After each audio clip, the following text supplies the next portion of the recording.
Hi, I'm Guillermo, senior video producer for Chowhound. Today I'm in the Lower East Side of Manhattan. I'm visiting Kopitiam, a Malaysian traditional coffee shop that specializes in Baba Nyonya cuisine, a blend of Chinese and Malay flavors and ingredients. Chef and owner Kyo Pang is going to teach me how to make Nasi Lemak, the national dish of Malaysia. Traditionally served for breakfast, but eaten all day long. This is a hearty way to start the day. It combines several food groups and packs a punch of flavor. This is truly a breakfast of champions.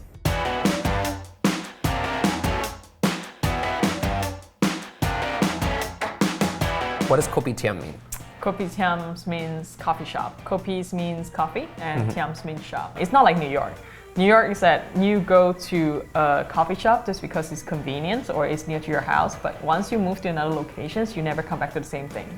Right, you'll have the other Starbucks. Yes, but for Kopitiams, it usually hang out there at least for a few generations. Okay. Baba Nyonya is a very, very specific group in Malaysia that was active since 15th century.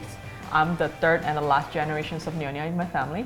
I would say Baba Nyonya cuisine is the first fusion cuisines in Southeast Asia. Okay. Yeah, the Baba Nyonya cuisine, two main things. First thing, it has to be colorful or pretty.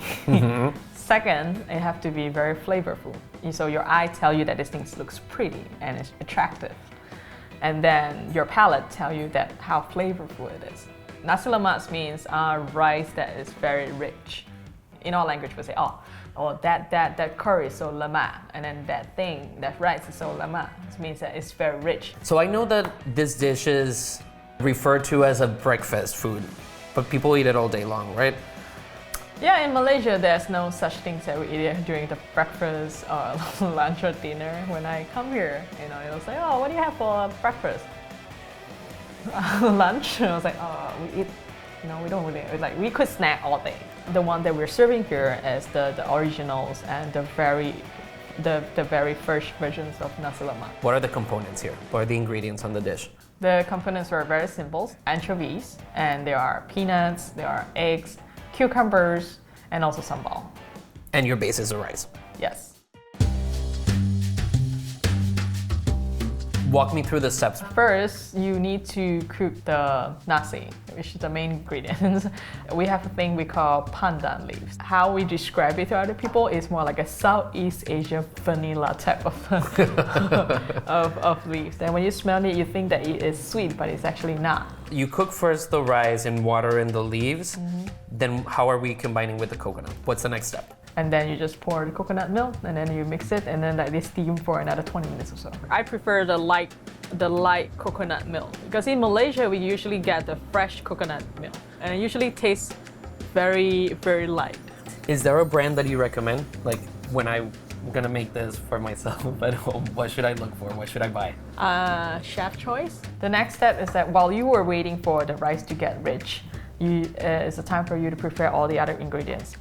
So I usually start with the peanuts. Here's the peanuts. So for this part with the peanuts, no oil. No we oil. Just make sure that the pan is hot. Yes, and then pour it in. And then let it roast a little bit. Because sometimes when you just cook the oil and then you put the peanuts in, it's gonna become dark so quick. Now you put the oil to cover it. So you see a little bit of the darkness in it. That's a way to get in some color.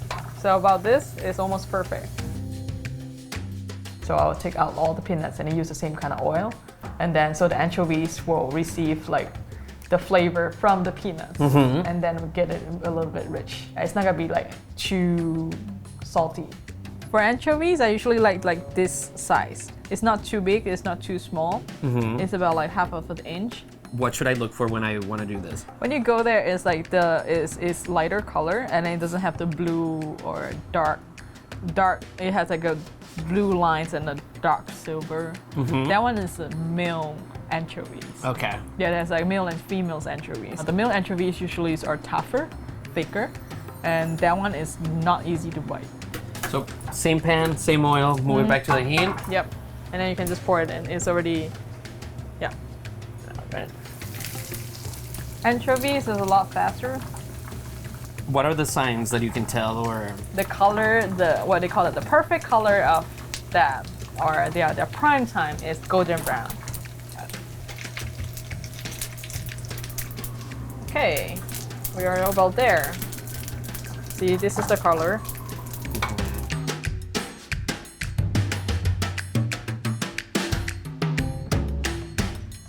So I put like the bounty so that it will soak all the the grayish stuff in here. After that, then we add into our homemade sambal sauce. That was specifically for that nasi lemak. Sambal sauce, most of them were like spicy, some of them like sour. The one for the anchovies is supposed to be like spicy sweet. So now that you can try, you should try like the peanut. See that the peanut itself is already absorbed all the taste of it.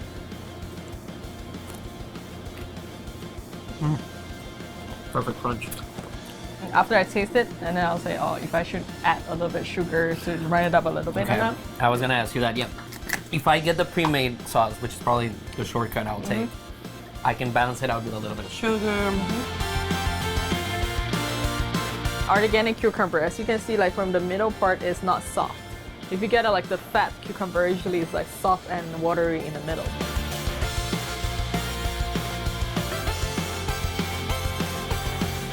This is the bowl that I was talking about.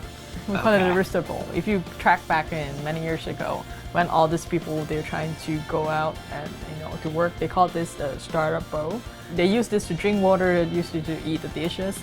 So a lot of people say eventually become successful, and then it reminds them about that. It's like in a way, these bowls were almost like somebody's lunchbox, right? Yes, yes.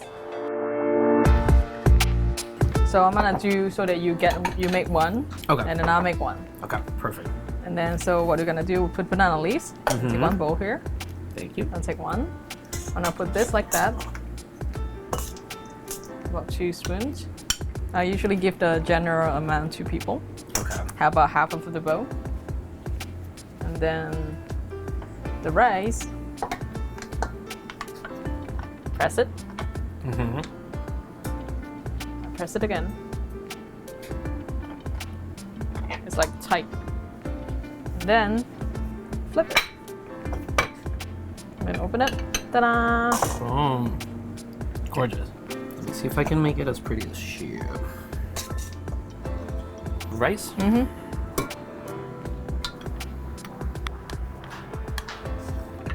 Yeah.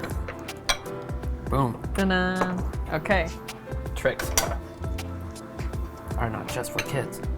Then here you put the cucumber. So I like to put 8. 8 is a good sign. 7. And then 8. This. There you go. Like that. So you turn around, it's smiling to you. That's great. Look at that. Even before you taste it, you already look at it and it's beautiful. And then I usually put like a side of the sambal sauce. So here's the sambal sauce. This is our homemade sambal sauce. If you smell it, it gives you a little bit more flavor. So I usually fill it up with our homemade soy sauce. And then a little bit touch. A little bit touch. Perfect. Boop. Boop. Beautiful. And so pretty. And then turn around, he's smiling at you. Moment of truth. Is there a correct way to do it? Is there a traditional way to do it? No, it's like usually for Malaysian and or Reunion, we believe that whenever it comes to eating, you have your moment. Nobody interrupts you. You can eat the way you like it. Okay. I'm gonna try that. Okay.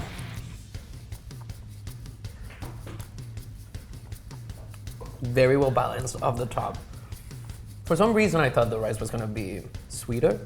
It's more of a fragrance and an essence, and because it's that when people get the the idea of when you put coconut, because most of our coconut drinks or anything like that is towards the sweeter side. But no, the coconut milk apparently is more towards the savory side. Yep, the anchovies are perfect. It's very addictive. You can't stop. Yeah, I think so. It's like this is a problem. I don't think I can talk anymore because I just want to eat this. Like you said before, it's an experience.